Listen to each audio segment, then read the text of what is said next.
So, anong mga nami-miss mo sa TV5, yung mga kasamahan mo dati? Siyempre, namiss ko una kasi siyempre ngayon, hindi ko alam kung saan na sila. Alam ko lang si Ben, alam ko pero hindi ko pa alam yung iba kong kasama. I'm sure they're still doing shows in TV5. But then, siguro mamimiss ko yung bonding namin. Kasi lahat kami kilala na namin yung isa't isa yung mga secrets natin iba, alam na namin. So, parang syempre ngayon, parang kumalas ako sa kanila.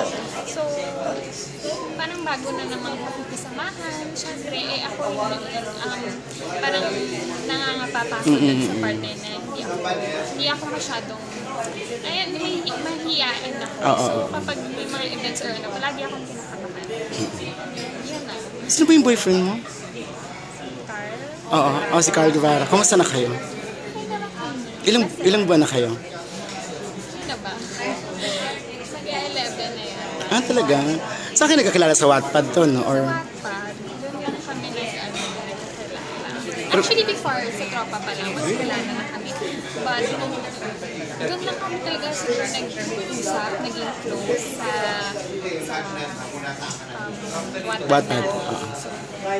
Going strong naman. Bakit mo mahal si Carl? Siguro kasi,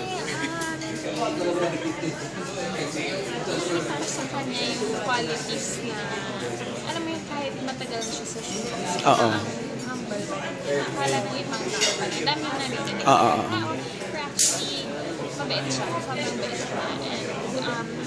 And, go along naman kami ng kapatid niya, na family niya. So, I think wala naman dapat tsaka yun yung magustuhan ko sa kanya. Every time I'm with him, I'm more of myself. Parang hindi ako kailangan pretend, hindi ako kailangan mag-rap, chat lang ako na. Ganun naman ako sa kanya.